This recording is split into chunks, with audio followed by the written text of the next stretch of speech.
Ya, terima kasih pemirsa, Anda masih bersama kami di Anjang Sana, ngobrol santai seputar pariwisata Jogja, persembahan dari Dinas Pariwisata Daerah Istimewa Yogyakarta. Dan saat ini kita masih akan lanjutkan obrolan santai kita di Sheraton Mustika Yogyakarta Resort and Spa. Nah, kalau tadi tentunya pemerintah juga telah melakukan berbagai macam dukungan dari dinas, dari Pokdarwis untuk berbagai macam upaya mendorong masyarakat melihat potensi yang mereka miliki. Mungkin barangkali saya ingin bertanya kepada Pak Nur. Pak Nur, tentunya dari apa yang telah dilakukan oleh pemerintah, dukungan dari pemerintah, ini juga tadi kembali lagi perlu adanya inisiasi dari masyarakat. Artinya harus ada konsep dari masyarakat, ide dari masyarakat, karena pemerintah sifatnya adalah memberikan stimulus, memberikan dukungan dan juga dorongan.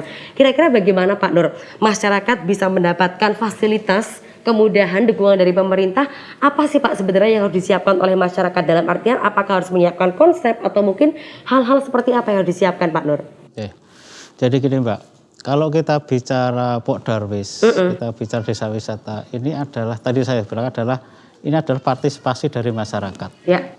Kalau kita bicara partisipasi, ini adalah suatu bentuk pemberdayaan masyarakat. Ya.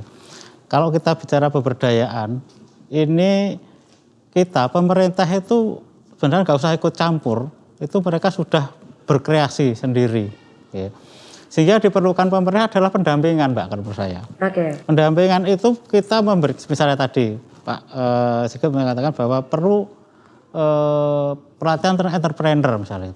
Nah, pendampingan itu nanti mungkin dari situ kita dampingi. Sebenarnya kalau memang entrepreneur dibutuhkan seperti apa, ya mereka mengenali kebutuhan mereka sendiri, kemudian baru kita fasilitator, istilah pemerintah ini kan fasilitator bagi masyarakat untuk berkembang.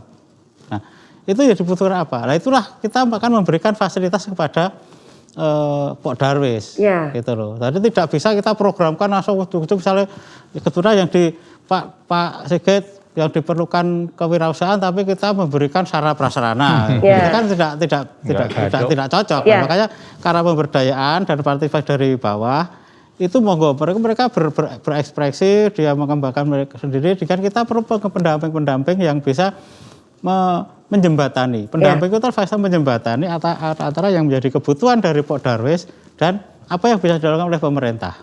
Nah, inilah yang perlu, mungkin nanti Pak Sigit juga mungkin bisa membuat program untuk pendampingan di desa wisata. Mungkin ya tidak mesti satu orang satu pendamping, tapi mungkin bisa di tingkat kecamatan atau kabupaten, sehingga mereka yang akan menjembatani apa yang menjadi kebutuhan. Karena sekali lagi ini adalah pemberdayaan masyarakat. Betul. Mereka tumbuh dari masyarakat, mereka berangkat dari apa yang menjadi milik mereka, potensi masyarakat kembangkan, kemudian kita hanya memfasilitasi, memberikan arahan-arahan, tidak bisa terlalu banyak ikut campur ke sana, karena tadi nanti nilai apa ya estetisnya di masing-masing desa kalau kita terlalu banyak ikut campur juga nanti akan terkurangi.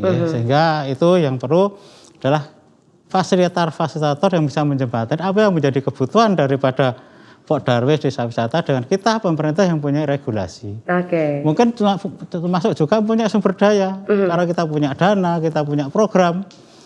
Baik itu provinsi, kabupaten maupun desa.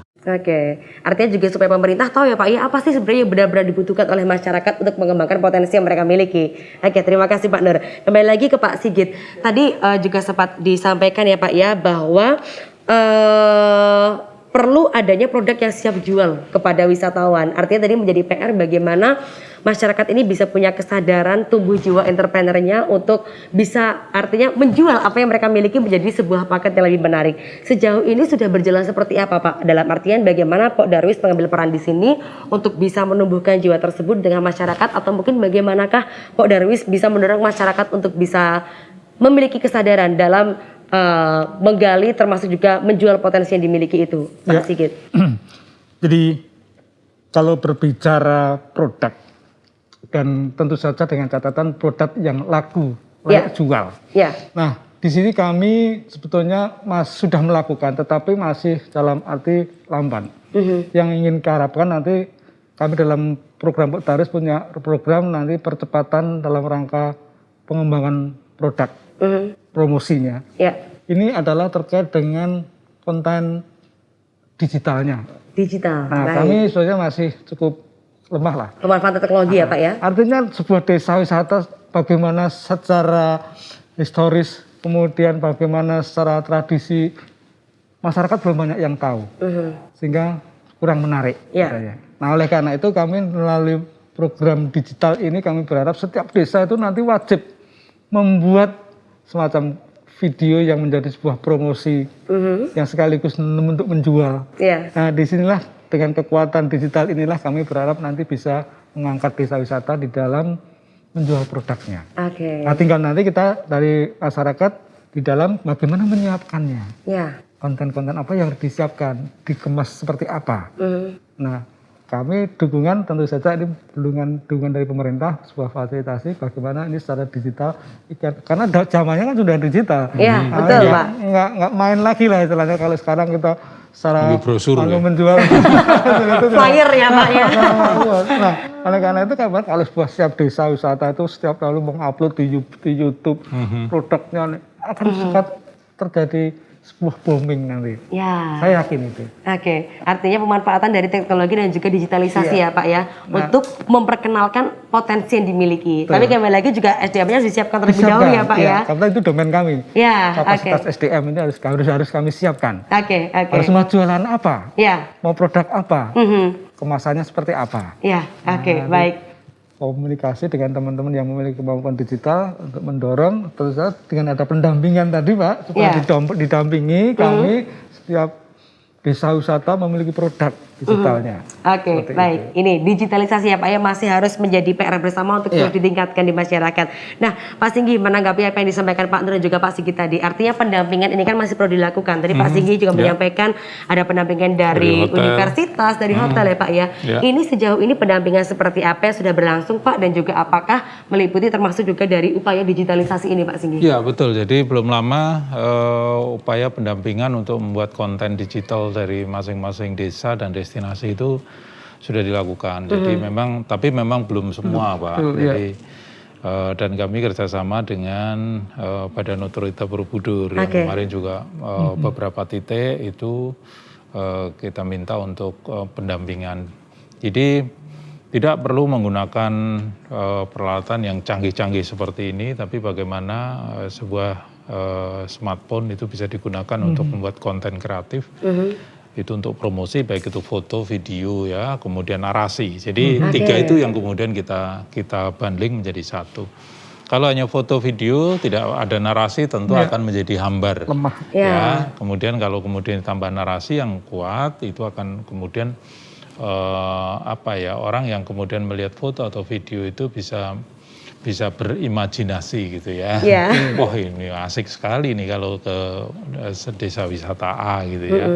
Jadi ini yang kita terus akan lakukan karena saya yakin memang ada desa wisata yang sudah cukup kuat ya dengan konten digitalnya, tapi ada yang perlu didorong. Dan saya sepakat kalau kemudian selain konten digital, ya pendampingan itu juga penting, tetapi produk sebuah paket wisata di desa wisata live-in itu supaya sellable, bisa dijual. Nah, yang jual ini kan industri pariwisata, maka kami juga terjunkan. Jadi industri pariwisata tentu dalam hal ini adalah Asita itu sendiri. Ya, Asita, kemudian ada Aili, kemudian ada juga yang lain ya di bawah naungan dari gabungan industri pariwisata. Kami terjunkan supaya memang betul-betul ono produk tapi nggak bisa dijual kan rugi gitu ya. Betul. Jadi produk itu harus bisa dijual, untuk itu kita teruskan juga dari industri pariwisata. Baik. Artinya juga pendampingan ini meliputi dari hulu ke hilir ya Pak ya? Betul. Banyak sekali yang juga perlu diperhatikan, dalam artian sekali lagi bukan sekedar bagaimana potensinya saja, bukan SDM-nya saja, tapi juga meliputi keseluruhan ya Pak ya? Termasuk di dalamnya kalau kemudian ada ekonomi kreatif yang ada di situ atau kerajinan, maka kami terjunkan dari OPD terkait seperti Dinas Koperasi UMKM juga masuk di situ. Supaya ya desa wisata itu destinasi keroyokan gitu, destinasi sinergi Jadi seperti itu. Saya nggak mungkin bisa sendiri ya, tapi kemudian saya mengajak teman-teman OPD lain kemudian untuk bisa bersinergi Nah, tempat sinerginya itu adalah desa wisata. Ya, oke. Ini ya destinasi keroyokan ya Pak ya. Bersinergi keroyokan tapi keroyokan yang positif kalau yang ini ya Pak ya. Satu hal Pak, Ya. nanti kan pada pendampingan tadi, kalau mungkin ada satu atau dua orang namanya pendamping yang bisa menyatukan OPD-OPD yang ngeroyok itu tuh bisa efektif sinerginya, itu kan perlu ada sesuatu yang bisa menjembatani. Ya, Nah oke. itu mungkin kalau mungkin bisa, kalau saya ada suatu program mungkin pendampingan di desa wisata Pak. Oke. Nanti bisa diangkat dari satu orang yang bisa menjembatani, karena memang desa wisata, kalau kita bicara wisata itu akan banyak aspek yang akan melingkupi di sana. Iya, betul. Akan banyak tadi ya Pak ya, satu bangkit yang lain juga diperlukan bangkit. satu pendamping lah, yang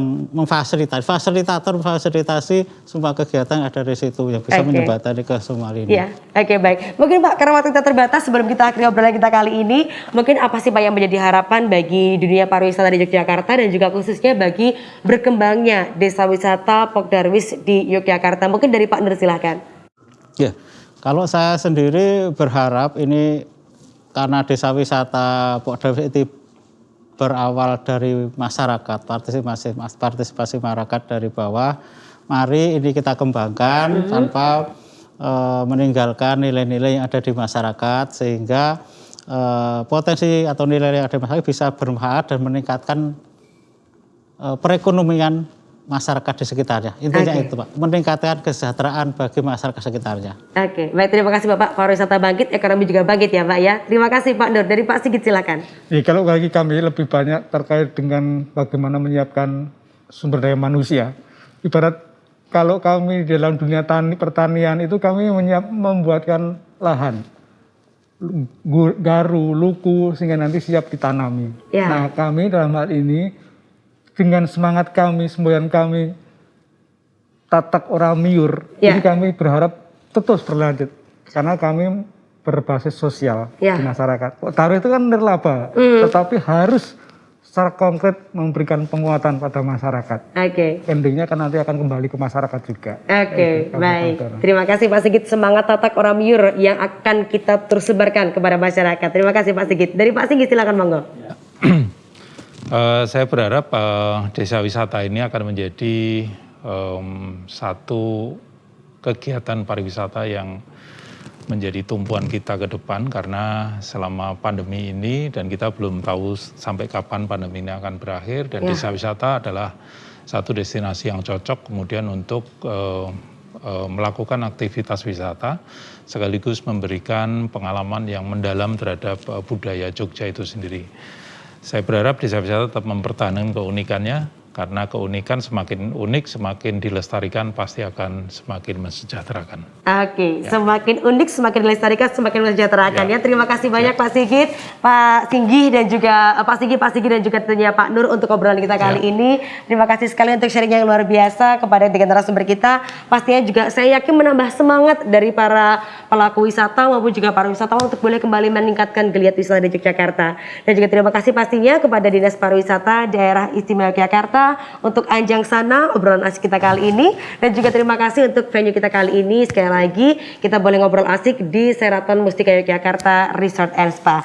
Dan jangan lupa hadirin sekalian, pemirsa semuanya, pastinya ini menjadi peran tugas tanggung jawab kita bersama untuk boleh kembali bersinergi di tengah kondisi pandemi ini, terus berinovasi dan juga tentunya menggali, melihat potensi yang kita miliki untuk terus dikembangkan. Pastinya juga ini menjadi suatu kesempatan luar biasa, peluang yang luar biasa bagi kita menjadikan Pokdarwis Desa Wisata sebagai ujung tombak pariwisata DIY berbasis komunitas. Karena kalau bukan kita siapa lagi, dan kalau tidak sekarang kapan lagi.